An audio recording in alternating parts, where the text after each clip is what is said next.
All right, we're here to do an attempted repair on this architectural roof for Mr. Vanderlei. I've identified this shingle to pull because it's got some obvious limb damage.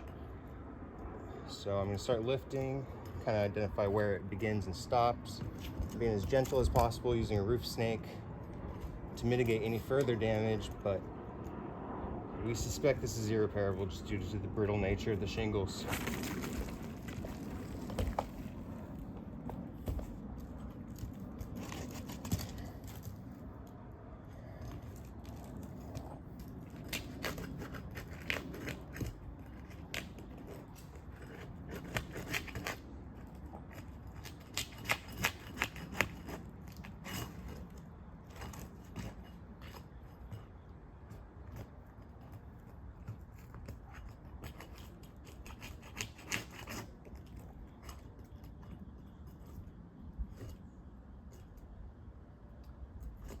Got a strange tuck job here at the rake. So I don't want to use the shingle that goes all the way to the edge and under whatever they have going on here on this rake. Even though that does prove problems for repairability, I don't want to actually damage the roof to a point that, you know, causes leaks or anything like that, any soffit damage, fascia damage, before we can get this thing fully replaced. So what I'm going to do is just move one shingle to the left,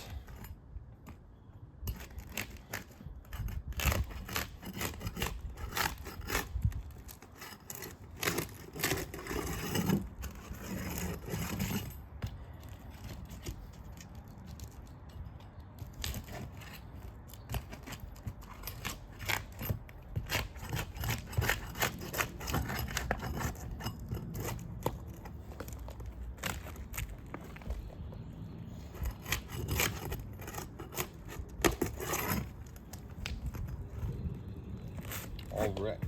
We're going to pull this shingle out. It means we've got to lift 2 courses above it. I'm going to start removing nails here.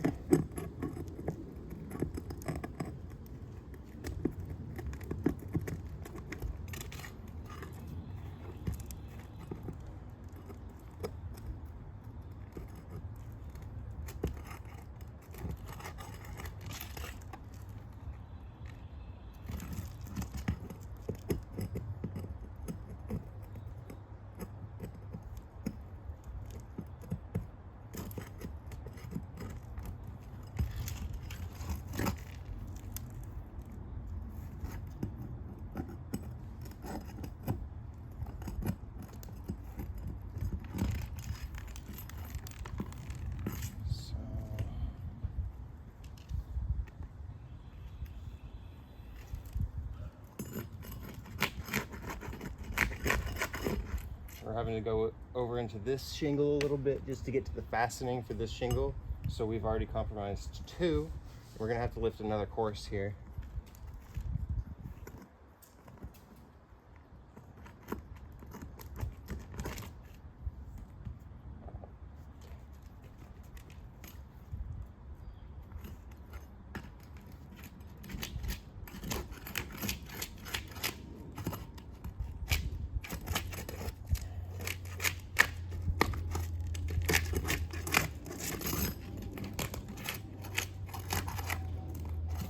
Seeing a lot of cracking happen on the teeth as I go up under here with the roof snake.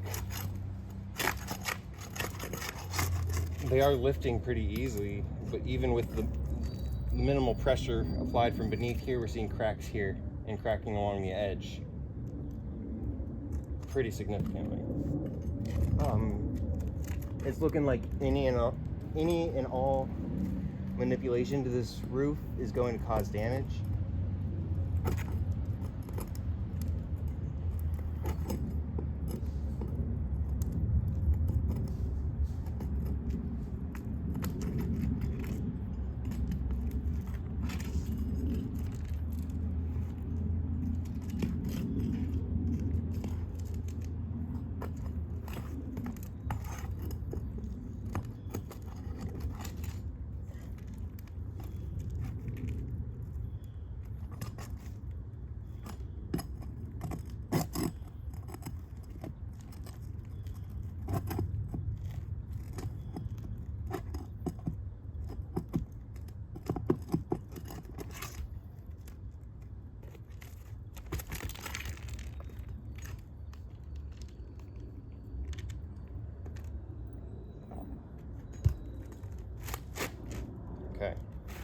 shingle is free. See, here is the original damage. That is why we chose this shingle.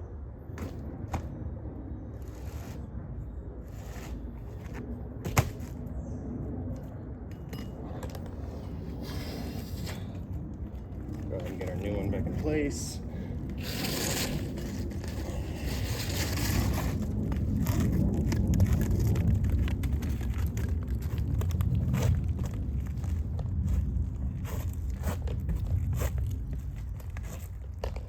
Now, after I reinstall the shingle, I will pick up the camera and bring it over here to show up close. But right now it's on a tripod. It's just me out here.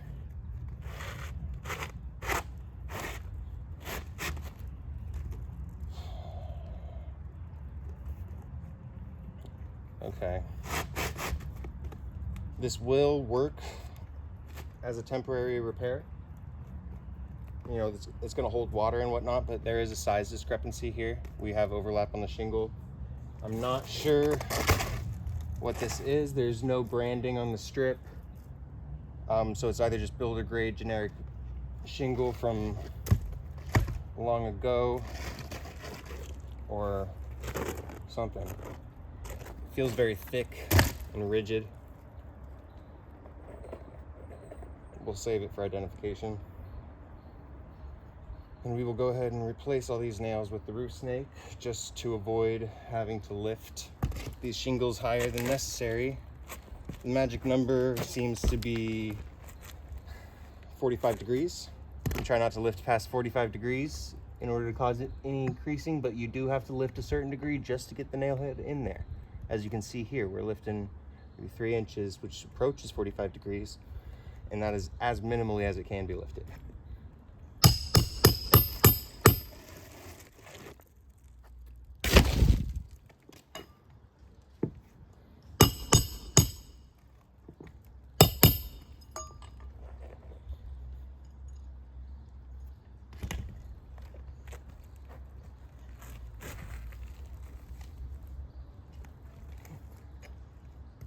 The customer does not know when this roof was built.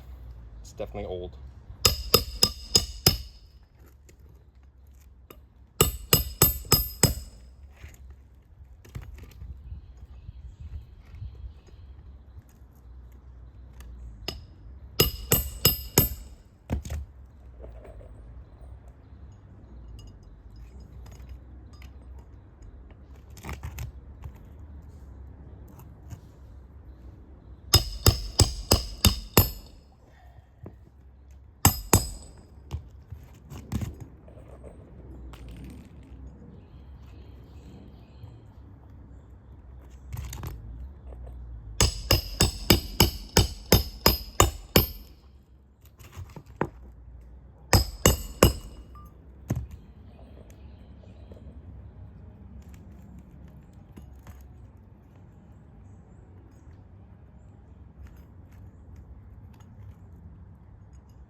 All right.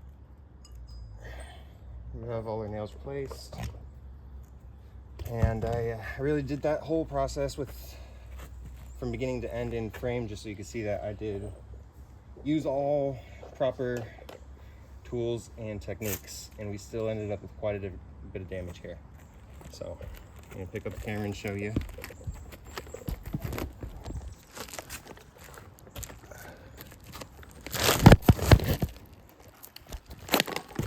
Dirty roof.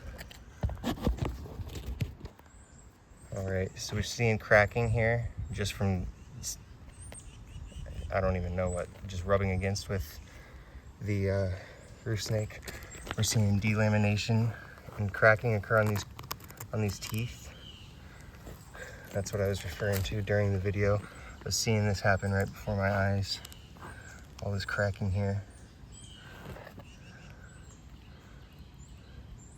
So we started this area with some limb damage right about here. And we have ended with that shingle replaced, but we've got cracking along the edge, cracking along the teeth.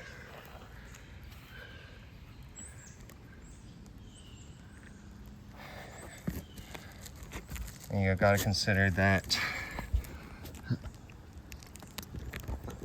of course, there's no functional asphalt strip anymore. A bunch of mat transfer, AKA. And that occurred on both courses. And even a little bit of this shingle too, because we had to lift it to get to the fastening. So, once again, sorry for the shoddy camera work with the tripod and whatnot, but look at what we've got here.